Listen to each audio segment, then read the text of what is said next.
الحمد لله رب العالمين وصلى الله وسلم على نبينا محمد وعلى آله وصحبه أجمعين ما بعد. طيب. Donc, la parole d'Allah subhanahu wa ta'ala en ce qui concerne le Tarout. La parole d'Allah subhanahu wa ta'ala en ce qui concerne le Tarout. Surat An-Nahl, les abeilles, verset 36. والدليل قوله تعالى وَلَقَدْ بَعَثْنَا فِي كُلِّ أُمَّةٍ رَسُولًا أَنِ اعْبُدُوا اللَّهَ وَاجْتَنِبُوا الطَّاغُوتَ. Et nous avons envoyé à toute communauté des messagers pour leur ordonner, pour leur dire d'adorer, plutôt de s'éloigner, d'adorer Allah, na'am, d'adorer Allah et de s'éloigner du Tarout. Donc je répète en français, nous avons envoyé à toute communauté des messagers pour leur dire d'adorer Allah et de s'éloigner du Tarout. Alors, dans la langue arabe, dans le verset Washtanibu Tarout, on va donner, en général, les traductions sont approximatives. C'est une traduction rapprochée qui dit s'éloigner, mais on sait bien que l'ishtinab en arabe c'est plus fort. C'est plus fort que s'éloigner, c'est-à-dire mettre la chose d'un côté et soi-même se mettre d'un autre côté. C'est vraiment faire une séparation. Al-ishtinab. طيب. هذا الدليل على أن من عبد من دون الله وهو راضي أو دعا. Donc ceci, ce verset, est la preuve que celui qui est adoré en dehors d'Allah et qui agrée cela ou qui appelle à sa propre adoration ou qui juge par autre que ce qu'a fait descendre Allah, celui-là, il fait partie, il est un Tarout. Il fait partie des Tawarit au pluriel. Et la preuve à cela, Cheikh Al-Fawzan nous dit وَلَقَدْ بَعَثْنَا فِي كُلِّ أُمَّةٍ رَسُولًا أَنِ يَعْبُدُوا اللَّهَ وَاجْتَنِبُوا الطَّاغُوتَ. Et nous avons envoyé à toute communauté des messagers pour leur dire d'adorer Allah et de s'éloigner du Tarout. Ce verset est à l'exemple, c'est-à-dire c'est le même verset, c'est à l'exemple du verset de la sourate Al-Baqarah qu'on a vu précédemment à plusieurs reprises, sourate Al-Baqarah, verset 256, qui nous dit فَمَنْ يَكْفُرْ بِالطَّاغُوتِ وَيُؤْمِنْ بِاللَّهِ. Et celui qui mécroit au Tarout et croit en Allah. Donc c'est le même, il est à l'exemple du verset précédent qu'on a vu, sourate An-Nahl, les abeilles. فَهُوَ لَمْ يَقْتَصِرْ عَلَى قَوْلِهِ أَنْ يَعْبُدُوا اللَّهِ. Donc Cheikh Al-Fawzan, il nous dit, on voit bien dans ce verset qu'Allah subhanahu wa ta'ala ne s'est pas restreint, n'a pas restreint le verset à dire et adorer Allah. Puisque adorer Allah, c'est pas suffisant. Il ne s'est pas restreint à dire, il ne s'est pas limité à dire adorer Allah. Mais il a dit et éloignez-vous du Tarout. C'est ce qui fait que c'est une condition de la ilaha illallah. Et attention, éloignez-vous du Tarout. Lianna ibadatullah. Alors pourquoi nous dit Cheikh Al-Fawzan? Parce que l'adoration d'Allah n'est pas authentifiée s'il n'y a pas sans l'éloignement du Tarout, au Tarout. Alors, parce que l'adoration envers Allah subhanahu wa ta'ala ne sera pas authentifiée ou ne sera authentifiée que si on s'éloigne du Tarout. فَمَنْ يَعْبُدَ اللَّهَ لَيْلًا وَنَهَارًا. Celui qui adore Allah nuit et jour, وَلَكِنَّهُ لَمْ يَجْتَنِبِ الطَّاغُوتَ. Mais il ne s'éloigne pas du Tarout. Donc je reprends, celui qui adore Allah nuit et jour, mais qui ne s'éloigne pas du Tarout, son adoration est fausse, est nulle, caduque, vaine. Son adoration, elle est fausse. Comme celui qui prie, qui jeûne, qui fait le pèlerinage, qui donne l'aumône, et qui yanfaq, c'est-à-dire il distribue pour Allah subhanahu wa ta'ala, mais il demande secours aux morts, il invoque les morts en dehors d'Allah, celui-là n'a pas mécru au Tarout. Celui-là n'a pas mécru au Tarout. Donc qu'est-ce qui est demandé ici dans cette condition, dans ce cours? Qu'est-ce qui est demandé? C'est de se désavouer de tout ce qui est Tarout. Il faut se désavouer de tout ce qui est Tarout. Et Naam. Et Jami' al-Rusul ala hada. Et ici, Cheikh Al-Fawzan nous dit, et tous les messagers, ils étaient sur ça. Tous les messagers, ils étaient sur ça. D'ailleurs, on revient au verset, Cheikh Al-Fawzan revient au verset en nous disant, وَلَقَدْ بَعَثْنَا فِي كُلِّ أُمَّةٍ رَسُولًا. Et nous avons envoyé à toute communauté des messagers. C'est au pluriel, tous les messagers. هَذَا عَمْ لِجَمِيعِ الرُّسُولِ. Cheikh Al-Fawzan nous dit, ceci est général pour tous les messagers. Ceci est général pour tous les messagers. أَنَّهُمْ جَاءُوا بِأَمْرِ بِعِبَادَةِ اللَّهِ وَاجْتِنَابِ الطَّاغُوتِ. C'est-à-dire que les messagers, tous les prophètes, les messagers sont venus pour quoi? Pour l'ordre de l'adoration d'Allah et s'éloigner du tarout. S'éloigner du tarout. فَلَا بُدَّ مِنْ أَمْرَيْنِ. Donc, je vais faire juste une petite parenthèse en ce qui concerne, pour vraiment rentrer un peu plus vraiment dans le détail jusqu'où ça va. On a dit que parmi les définitions et même parmi la subdivision du tarout en plusieurs, les 5 têtes du tarout, on avait dit qu'il y avait le shaitan. Donc les ulama, ils nous disent que toutes les formes d'obéissance au shaitan, c'est l'obéissance au tarout. On est bien d'accord. Alors il faut faire attention à une chose, quand on rentre dans l'explication des savants plus dans le détail, ils nous disent que même les péchés, d'une certaine façon, c'est une obéissance au shaitan. Même les péchés. Quand on a fait un péché, on a obéi à qui? Forcément, on a désobéi à Allah. Donc il faut faire attention. Maintenant, ça ne fait pas sortir de l'islam. Il y a des choses qui font sortir de l'islam et d'autres non. Mais faire des péchés, tout dépend du péché, ça ne fait pas sortir de l'islam. Donc il faut faire attention quand même que certains péchés, c'est une forme de tarout, c'est une forme d'obéissance au shaitan. Donc il faut faire attention. Il faut faire attention. Même les péchés, c'est une désobéissance à Allah, subhanahu wa ta'ala, et c'est une obéissance au shaitan. Et ça, vous le trouvez dans les explications des ulama, dans la aqidah, le dogme, la croyance des gens de la sunna. Des gens de la sunna. Alors, les messagers sont tous venus pour l'obéissance, pour ordonner l'adoration d'Allah et s'éloigner du tarout. Et s'éloigner du tarout. Donc il faut absolument, Cheikh Al-Fawzan nous dit les deux choses. C'est comme dans la négation et l'affirmation, c'est indissociable. On ne peut pas dire non, moi je fais l'affirmation, je ne fais pas la négation, non, moi je fais que la négation, je ne fais pas l'affirmation. Dans la ilaha illallah, ce sont deux piliers, affirmer et plutôt dans l'ordre, faire la négation de tout ce qui est adoré en dehors d'Allah et affirmer l'adoration d'Allah seul sans associer.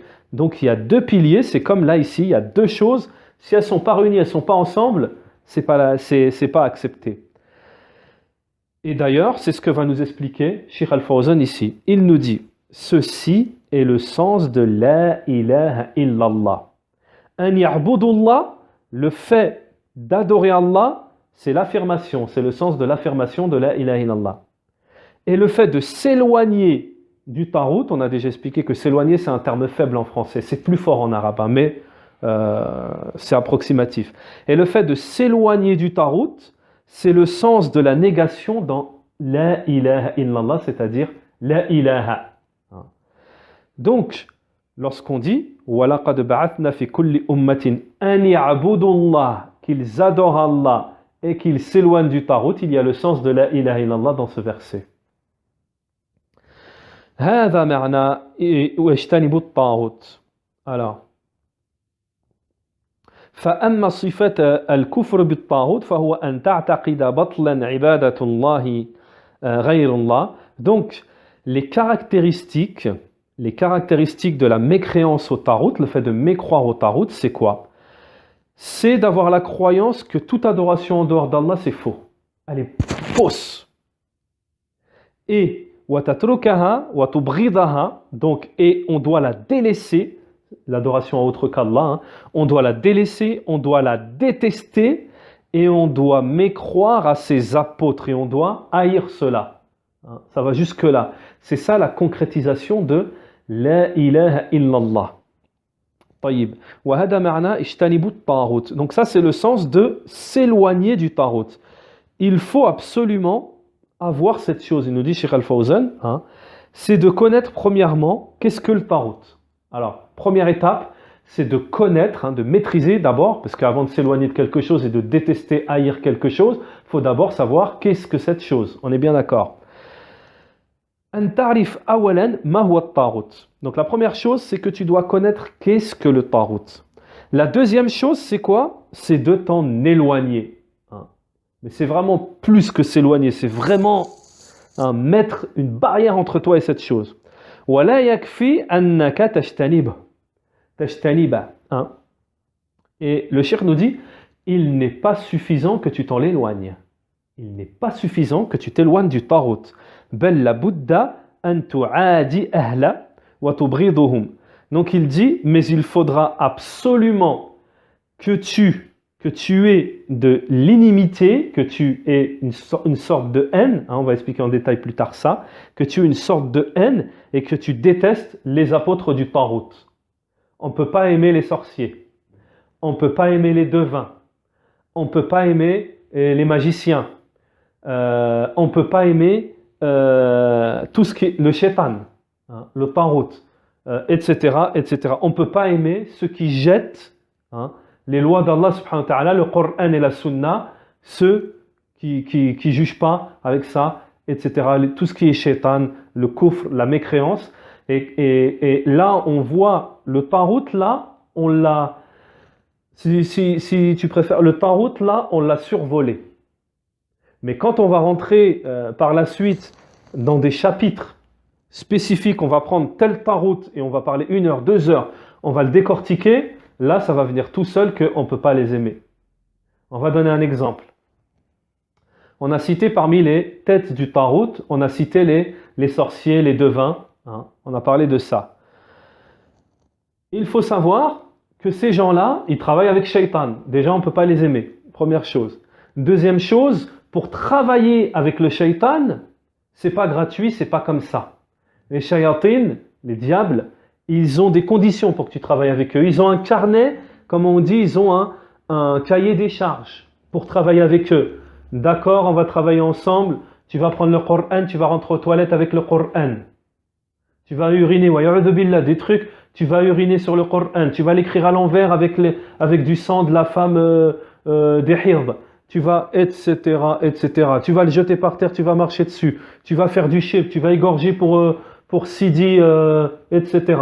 On ne peut pas les aimer, ces gens-là. On doit les haïr, les détester pour Allah, subhanahu wa ta'ala. Donc voilà, je voulais donner un exemple, parce que des fois, on ne saisit pas forcément, tout de suite, on a des termes haïr, détester, mais là, on a un peu éclairci la chose. Et là, Cheikh Al-Fawzan, lui, ce que je viens de dire, il nous dit en un mot, encore plus fort. Cheikh Al-Fawzan, il nous dit quoi? On doit les détester, avoir une animosité envers eux. Cheikh Al-Fawzan nous dit, parce que ce sont les ennemis d'Allah, subhanahu wa ta'ala. Ça, c'est suffisant. Parce qu'ils sont les ennemis d'Allah, subhanahu wa ta'ala. Et on a vu précédemment que l'amour fait partie de l'amour d'Allah, détester ce qu'Allah déteste, aimer ce qu'Allah aime. Et forcément, Allah n'aime pas le Tarout.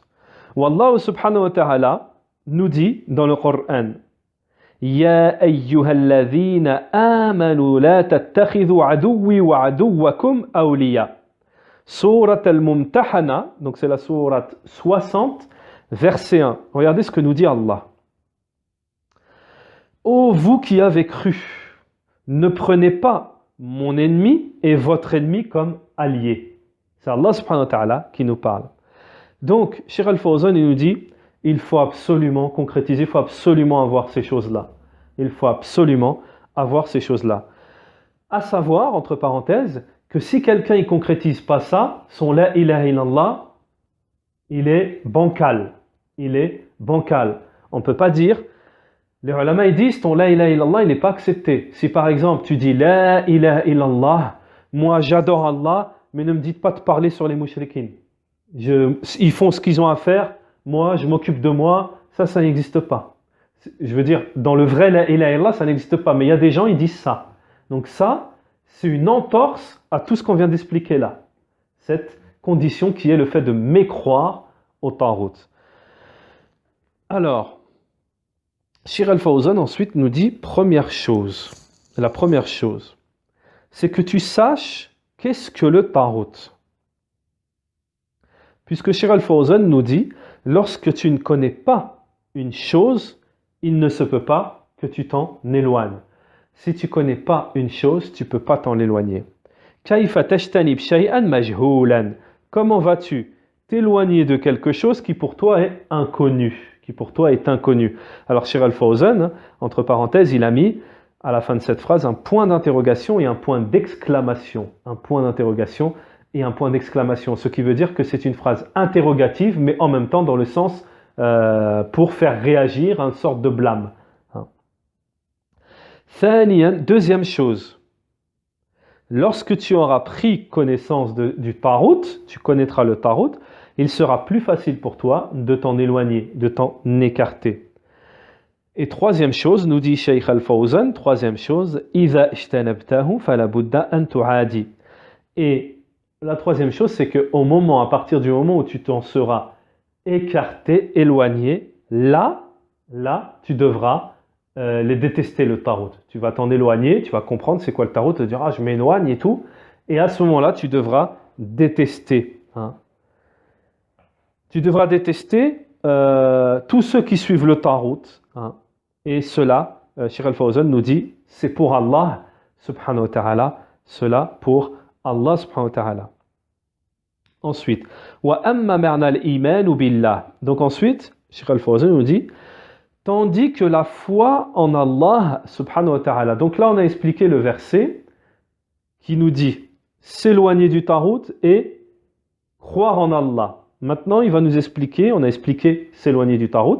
Maintenant, Shir al-Fawzan, il va nous expliquer et le sens de croire en Allah.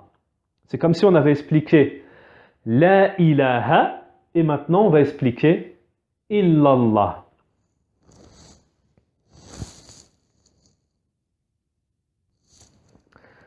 Donc ici, le shir nous dit هذا معنى الإيمان بالله. Donc ceci est le sens de la foi en Allah, c'est-à-dire c'est le fait d'avoir la croyance, d'avoir la conviction qu'Allah subhanahu wa ta'ala est la seule divinité adorée, seule sans associé. Donc la foi en Allah, c'est quoi? C'est le fait de croire, d'avoir la conviction qu'Allah subhanahu wa ta'ala est la seule divinité digne d'être adorée. An ta'taqid bi qalbik, c'est d'avoir la croyance avec ton cœur qu'Allah subhanahu wa ta'ala est celui qui est en droit à l'adoration. Duna ma siwa, sans personne d'autre, sans associé. Wa anna kulli ma ubida min dunillah, et que tout ce qui est adoré en dehors d'Allah est faux. Tout ce qui est adoré en dehors d'Allah, c'est faux. Sawa'un kana min al-malaika, que ce soit des anges, parmi les anges qui soient adorés en dehors d'Allah, que ce soit les prophètes, que ce soit les vertueux, que ce soit les pierres, que ce soit les arbres, que ce soit les idoles. La budda an tukaffir bi hadha kullu. Alors il faut absolument mécroire à tout cela, Hadha al-ma'na al-iman billah. C'est ça que veut dire le sens de la foi en Allah. C'est ça que veut dire le sens de la foi en Allah. An ta'taqida bi qalbik, c'est que tu aies la croyance avec ton cœur, que nul n'est en droit à l'adoration à part Allah. Que nul n'est en droit à l'adoration à part Allah. Wa anna ma ubida min dunihi fa huwa batil. Et que tout ce qui est adoré en dehors d'Allah, c'est faux, c'est batil, c'est caduc. Hada lazam hadil aqida. Donc, cette aqida, cette croyance, elle est nécessaire. Cette croyance, elle est nécessaire. Donc, on va donner, avant de continuer, on va donner par exemple un exemple, parce que des fois, quand on écoute les paroles des ulama, comme là on est en train d'expliquer la ilaha illallah, les conditions, etc., on peut se dire walhamdulillah, moi je remplis les conditions, alhamdulillah, on a compris c'est quoi le tawhid, c'est qu'Allah il n'a pas d'associé, mais il faut savoir une chose, il faut faire très attention. Le tawhid, la religion tout entière, c'est le fait de ne jamais baisser la garde. Il ne faut jamais baisser sa garde. Jamais. En ce qui concerne le polythéisme, il faut jamais baisser sa garde. Le prophète, alayhi wassalam, il disait tout le temps, pourtant c'est le prophète, pardonnez avant, les péchés avant et après. Le prophète, ses péchés, ils sont pardonnés, ce qu'il a fait avant, ce qu'il a fait après. Et bien malgré ça, il disait tout le temps, Ya muqallib al-qulub, ô celui qui tient les cœurs, raffirme mon cœur sur ta religion. Raffirme mon cœur sur ta religion. On a Ibrahim, alayhi salam, il avait peur du polythéisme. Ibrahim, celui qu'ils ont mis dans le feu, le prophète, l'ami d'Allah, Khalilullah, ils l'ont mis dans le feu, etc. Il a cassé les statues, il avait peur du polythéisme. Ça veut dire quoi? Il ne faut jamais baisser la garde. Et je vais donner un exemple, parce que le shaitan, il vient avec des stratagèmes subtils, que des fois on ne fait pas attention. Et il y a une mas'ala, je vais juste donner un petit exemple, pour ne jamais se croire à l'abri. C'est que Cheikh Al-Uthaymin, il mentionne dans son explication de Kitab al-Tawhid dans 2 volumes qui s'appellent Al-Qawl Mufid ala Sharh Kitab al-Tawhid. Cheikh Al-Uthaymin, dans son explication de Kitab al-Tawhid, il dit, et malheureusement, parmi nos frères musulmans, il y en a qui sont tombés dans le polythéisme de là où ils ne savaient pas. Alors Cheikh Al-Fawzan, il explique, quand il parle, il ne parle que de dunya, de vie mondaine. Lorsqu'il pense, il ne pense qu'à la vie mondaine. Avant de s'endormir, il ne pense qu'à la vie mondaine. Cheikh Al-Uthaymin, après, il dit où il est le polythéisme. Il dit, ils ont associé la vie mondaine à Allah et ceci est un genre de polythéisme. Donc voilà, je voulais ramener mon dalil et ma preuve comme quoi il ne faut jamais baisser la garde et faire attention. Et faire très très très très attention. Taïb. Donc on continue avec Cheikh Al-Fawzan, hafidhahullah, le sens de la foi en Allah. Le sens de la foi en Allah, ça veut dire le sens de la ilaha illallah. Alors il nous dit, il ne t'est pas suffisant de dire avec ta langue, je crois en Allah ou la ilaha illallah, sans en avoir la croyance du cœur. Sans en avoir la croyance du cœur.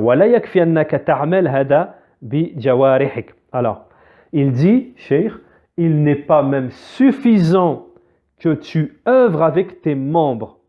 C'est-à-dire que tu pries, tu fasses la prière, que tu fasses le jeûne, le ramadan, et que tu dises, Ana la a'bud illallah. Moi, je n'adore qu'Allah. Walakin yaqul, mais il dit, je ne sais pas, ma adri an ibadati haula. Mais je ne sais pas, je n'ai pas de connaissances en ce qui concerne ceux-là. Ces gens-là, ceux qui adorent les tombes, qui adorent les morts. Je n'ai pas la capacité de dire qu'eux, ils sont sur le faux. Alors là, on parle de qui? On parle de quelqu'un, il dit la ilaha illallah, il prie, il jeûne, il fait tout. Mais quand on lui parle des associateurs, il dit moi, je n'ai pas la capacité de dire eux c'est quoi leur... C'est-à-dire qu'il ne vient pas rendre faux, il ne vient pas dire ça c'est le tarout, ça on n'accepte pas, ça c'est à l'encontre de la ilaha illallah. Il ne dit pas ça. Pourquoi? Parce qu'il dit eux, ils jeûnent, ils prient et ils disent la ilaha illallah. Je ne peux pas dire que c'est des associateurs. Alors, Cheikh Al-Fawzan, il va répondre. Mais déjà, ça, il faut savoir une chose. C'est que ça, c'est un acte annulatoire de l'islam. Il faut faire très attention. Celui qui ne reconnaît pas les associateurs, les mécréants, il dit non, moi, j'ai rien à dire sur eux. Je ne dis pas qu'ils sont des associateurs, des mécréants. Quand c'est vraiment prouvé, on ne porte pas de jugement sur un tel ou un tel comme ça, personne spécifique. Mais quand c'est prouvé, par exemple, la secte des Tidjani, ils adorent les tombes, ils sont connus. Moi je peux pas dire que c'est qui sortent de l'islam. Moi je sais pas. Attention, les savants, si on appelle un savant, il peut dire lui, faites-lui, expliquez-lui. S'il continue, il est comme eux. Attention, c'est très très très dangereux. Alors Cheikh Al-Fawzan, regardez, il nous dit lui-même, Cheikh Al-Fawzan, nous disons. Réponse. tu n'as pas compris le sens de la ilaha illallah. Tu n'as pas compris le sens de adorer Allah. Tu n'as pas compris le sens de mécroire au Tarout. Wa illa law fahamta haqq al-fahm, parce que si tu aurais compris d'une véritable compréhension, tu saurais que la foi en Allah n'est authentifiée que par la mécréance au Tarout, et cela apparent et caché. La mécréance au Tarout, il faut qu'elle soit apparente et cachée, c'est-à-dire apparente avec la langue. Tu dois le dire que tu mécrois au Tarout, etc. Avec le cœur, avec plutôt les membres, les membres aussi, ça se voit avec les membres quand quelqu'un il mécroit au Tarout. Wabil i'tiqad, il va expliquer le cheikh. Wabil i'tiqad, avec la croyance, le dogme, c'est une croyance, ça doit venir du cœur.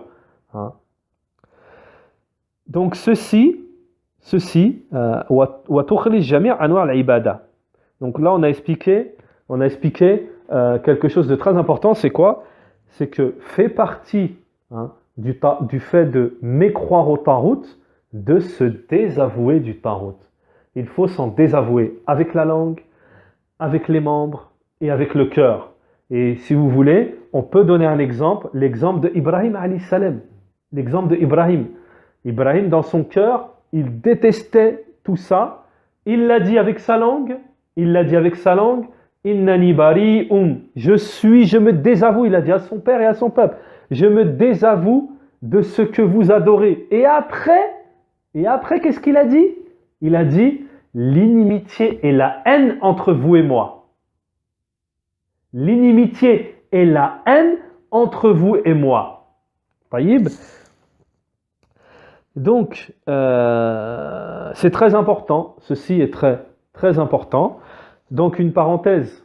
On a déjà expliqué à plusieurs reprises dans plusieurs cours précédemment que, par exemple, on a Cheikh Abdelaziz Ali, Cheikh Al-Mufti et bien d'autres. Ils expliquent, ils font une petite parenthèse et ils expliquent attention à ne pas prendre, à ne pas avoir une mauvaise compréhension, comme les Khawarij, les Takfiriyin. C'est après, à chaque fois qu'ils voient un mouchrik, il veut lui faire la peau. C'est pas comme ça.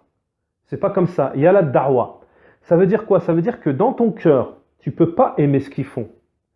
Mais parallèlement à ça, il est obligatoire aux croyants de leur faire da'wa.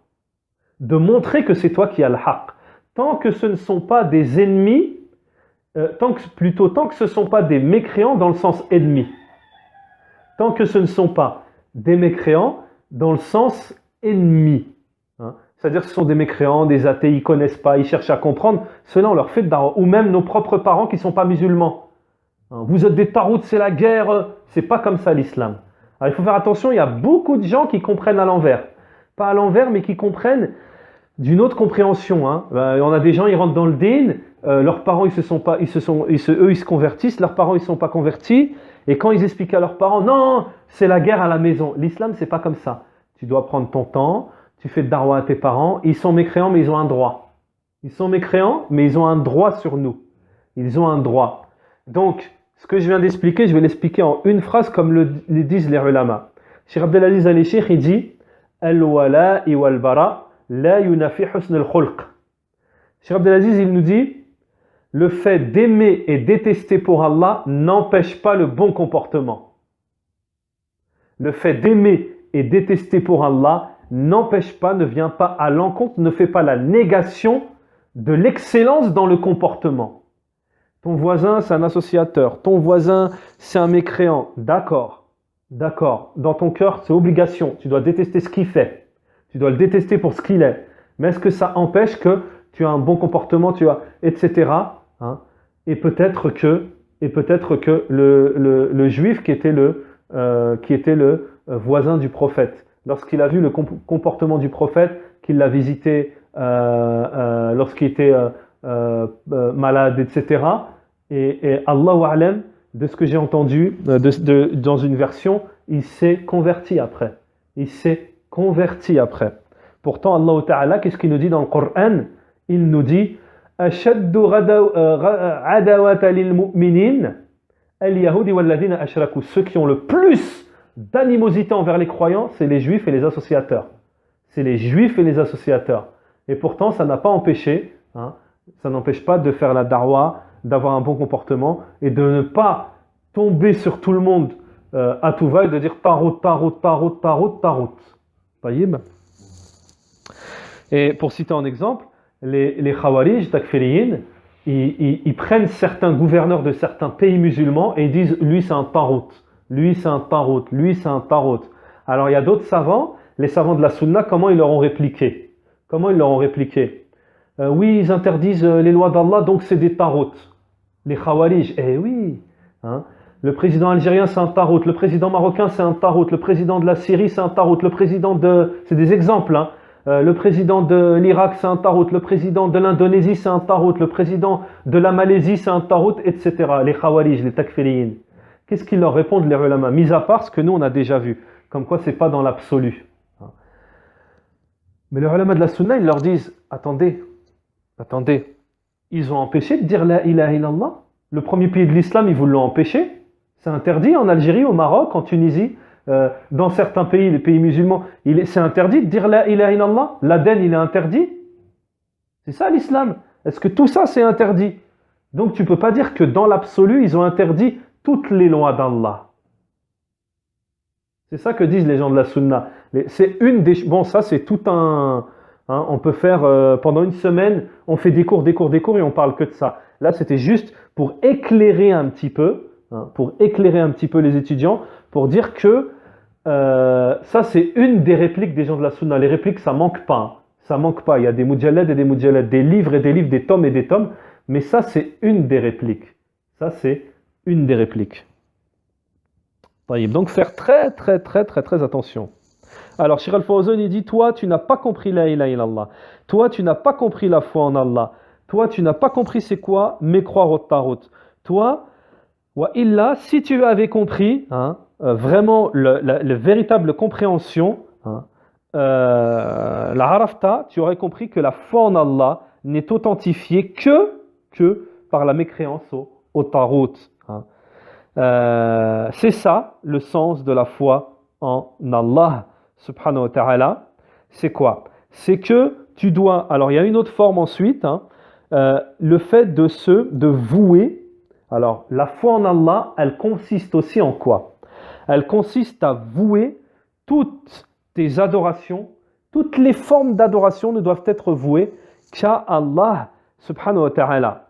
Et le fait de vouer quoi que ce soit à autre qu'Allah subhanahu wa ta'ala, c'est le tarot, c'est ne pas croire, c'est du polythéisme, c'est le contraire de la ilaha illallah. Donc, on va donner un exemple. Et mémorisez ça bien, parce que ça, c'est une réplique à toute forme de polythéisme. On va donner un exemple de réplique à toute forme de polythéisme, mais un exemple qui est directement en rapport à ce qu'on veut expliquer ici. Les mouchriquins, les associateurs, ils vont venir avec une ambiguïté. Écoutez, nous, lorsqu'on va dans les tombes, ou lorsqu'on va dans les tombes ou autres, on les prend juste comme intermédiaires. On va leur dire, d'accord, déjà, Allah subhanahu wa ta'ala n'a jamais demandé ça, ça n'existe pas. Les ulama, ils disent, et Allah encore plus, Allah subhanahu wa ta'ala dans le Coran, il dit, Ad'uni, invoquez-moi, je vous exaucerai. Les ulama, ils disent, si tu as quelque chose à demander à Allah, tu lui demandes directement. Première chose. Mais deuxième chose, et ça c'est une règle fondamentale, une qaïda, et gardez-la, ça c'est une réplique aux associateurs. D'accord, mais quand tu vas voir cet intercesseur, tu lui voues l'invocation, tu l'invoques, tu lui fais des du'as à lui, pour que lui va voir Allah, soi-disant, ou alors tu sacrifies pour que lui, il intercède auprès d'Allah. Donc qu'est-ce que tu auras fait? Tu auras voué des adorations à cet intercesseur et pas à Allah. Tu auras voué des adorations spécifiques que l'on doit vouer qu'à Allah seul. Tu les prends, ces adorations, et tu les donnes à quelqu'un d'autre. Tu les voues à quelqu'un d'autre. C'est là ce qu'il est en train de dire. Là, ici, Cheikh Al-Fawzan nous dit, on doit vouer toutes les formes d'adoration à Allah seul. Si tu prends l'invocation qui est une adoration spécifique à Allah, et tu la donnes à quelqu'un d'autre, tu as fait du shirk. Si tu prends le vœu, tu fais un vœu à quelqu'un d'autre qu'Allah, tu as fait du shirk. Si tu prends le sacrifice, tu sacrifies autre qu'Allah, tu as fait du shirk, etc., etc. Si tu demandes le secours de quelqu'un d'autre qu'Allah, tu as fait du shirk. Bon, ça, il y a une explication détaillée, c'est pas dans l'absolu. Les ulama, ils disent, si tu demandes le secours en forme adorative, c'est-à-dire que tu vas demander le secours à quelqu'un il ne peut pas te le donner, ce secours. Un être humain, une créature, elle ne peut pas te le donner, il n'y a qu'Allah qui peut te le donner. Là, tu auras fait du shirk. Mais si par exemple, tu es en train de te noyer et il y a des gens qui marchent là-bas, tu leur dis secourez-moi, aidez-moi, c'est pas du shirk ça. Taïb. Mais alors c'est pour ça que les ulama, dans la demande de secours, ils ont une règle. Ils te disent, il y a une règle et si elle n'est pas respectée, là c'est du shirk. Pour demander le secours de quelqu'un, il faut qu'il soit qadir, capable. Capable, hadir, hay. Il faut qu'il soit capable, il a la capacité de pouvoir t'aider. Il faut qu'il soit présent. Ne demande pas le secours tout de suite à quelqu'un là. Je suis par exemple en Angleterre et lui il est en Algérie ou en Afrique. On ne peut pas. Donc il faut qu'il soit présent. Et hay, il faut qu'il soit vivant. On verra ça en détail dans d'autres cours. Donc, Inch'Allah, aujourd'hui, on va se contenter de ça en ce qui concerne l'explication de croire en Allah et mécroire au Tarout. L'explication du Tarout n'est pas terminée, Inch'Allah, et nous continuerons dans un cours prochain, Inch'Allah ta'ala. Subhanakallah wa bihamdik, wa ashhadu an la ilaha illa ant wa astaghfiruka wa atubu ilayka, wa sallallahu wa sallam ala nabiyyina Muhammad wa ala alihi wa sahbihi ajma'in.